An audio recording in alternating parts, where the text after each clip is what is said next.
What it do, what it does, welcome back to the channel. Today, we're going to go over the defensive badges in NBA 2K23. Now, I know defense has been an important issue over the last few years of NBA 2K, but they've done a great job in NBA 2K23 with balancing out the defensive and offensive capabilities. If you want this build, you see is a hybrid defender up on the screen. If you want to know how to make this build, let me know in the comment section and I will do a build video just so you can see exactly how I made this build. I will say this build really isn't that great, but if you like the name, if you just want the unique name of Hybrid Defender, I can make that build video for you just so you can enjoy it and show off to your friends. Without further ado, let's get into seeing these badges. First, we have ankle braces. Lowers the likelihood of getting ankle broken by opposing dribble moves. Now, this badge is a pretty good badge. This is the counter to ankle breaker, space creator, and things like that. So this will prevent you from falling, getting frozen on defense.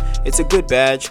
This is one of those badges that I would recommend putting on silver or gold, but it's a fantastic badge. Moving right along, we got Box Out Beast. Improves the ability to box out or fight for a good rebound position. This badge is absolutely fantastic if you're a big man. If you're a big man, this badge is overpowered, especially if you got a lot of strength to your build. I would recommend putting this straight on Barney because this is a fantastic badge. Just equip it. Next, we got Brick Wall. Increases the effectiveness of screens. It's tough to back down in the post and drains energy from opponents on physical contact. This badge is pretty good. It's pretty good. If you're a big man, I would recommend putting this as high as you can get it. It makes you to be able to play more physical defense, be more physical down low. You're able to drain more energy from your opponent when you make physical contact. And stamina management, as we all know, is a very important thing to be able to do in NBA 2K23. So it's worth putting this badge on as high as you can get it. Off-ball pest makes players more difficult to get past when playing off-ball, as they can grab and hold their matchup and don't get their ankles broken as often. Now,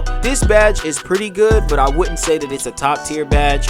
What this badge does is when you're off the ball, as your opponent is trying to get open, it allows you to hold on and grab onto the opponent as they're moving around the court.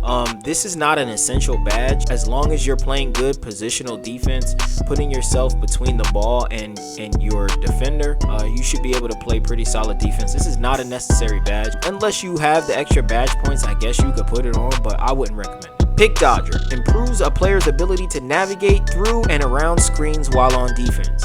At the Hall of Fame level, can blow up screens in the park or the blacktop. Now, this badge is a very, very good badge. I mean, this is so good and it's essential as well. A lot of teams run a pick and roll offense, or they try to get their shooters open off screens. And if you have Pick Dodger, you can definitely get around those screens and play outstanding defense. I recommend putting this on silver or gold. If you have the points, go all the way to Hall of Fame, but it really is a good badge to put on silver or gold. Pogo Stick allows players to quickly recover and go back up for another jump upon landing. This could be after a rebound, a block attempt, or even a jump shot. Now, contrary to popular belief, I do not value this badge as highly as other people do. I believe that this badge's value is based on the player's ability to time their jump.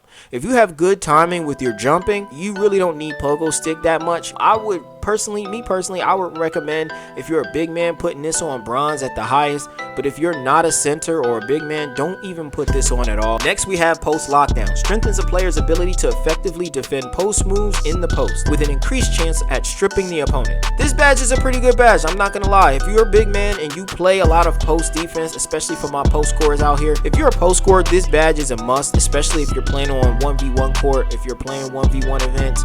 This badge is a must have. Those post scorers are really strong this year, and this helps you defend against that. Workhorse increases a player's speed and ability to get loose balls over the opponent. This badge is basically a hustle badge. If you want your player to hustle for loose balls, pause, then this is the badge for you.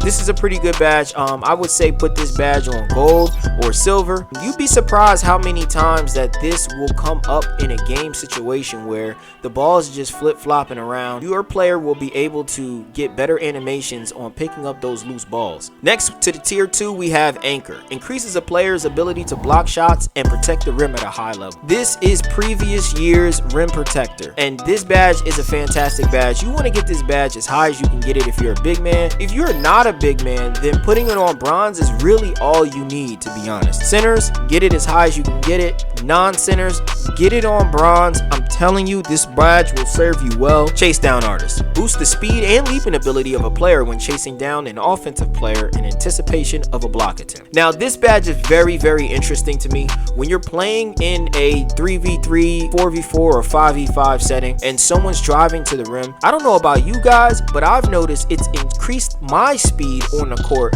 on defense as long as a player on the court has beaten their man off the dribble. I don't know, but this is a very good badge. I recommend putting it on gold or on silver. It's a really good badge.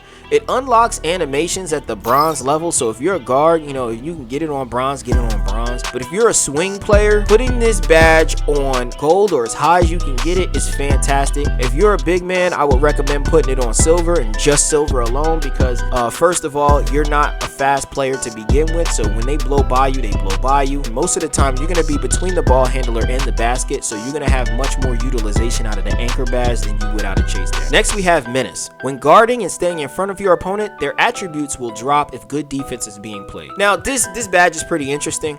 I don't use this badge too much. I've heard good things about this badge, but my opinion on this badge is simple. What it does is it lowers the attribute points by 1, 2, 3, or 4 attribute points based on what level you have it at. What it can do is it can disrupt the player's dribbling. So it really is one of those types of annoying defender badges. You can try it out, put it on silver just so you can have a 2-point impact. You'll probably see a decent impact on silver. Rebound chaser improves the ability to track down rebounds from farther distances than normal. No ifs, ands, or buts. If you're a center, you need to get this as high as you can go. Barney. This needs to go straight in the Barney bag if you're a center. Now, if you're not a center, if you're a swing player, then I would recommend putting this on bronze if you can get it. Now to the tier 3 badges. Challenger improves the effectiveness of well-timed contests against perimeter shooters. This is a top tier badge.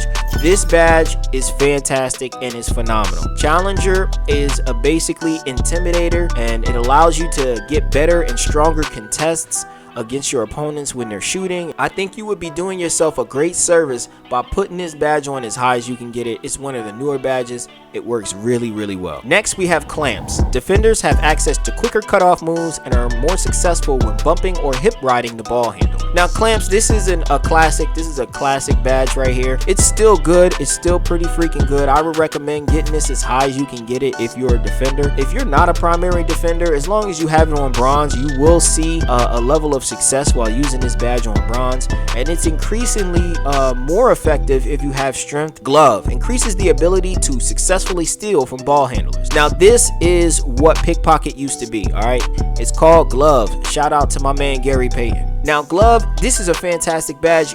Pluck steals are really, really, really strong this year, and if you have this on Hall of Fame, you can rip anybody. And last but not least, interceptor. The frequency of successfully tipped or intercepted passes greatly increases. This is also a fantastic badge. Interceptor has always been a good badge. Being able to play in those passing lanes and disrupt the offense by tipping or catching the ball when your opponent passes it is a great asset to any team.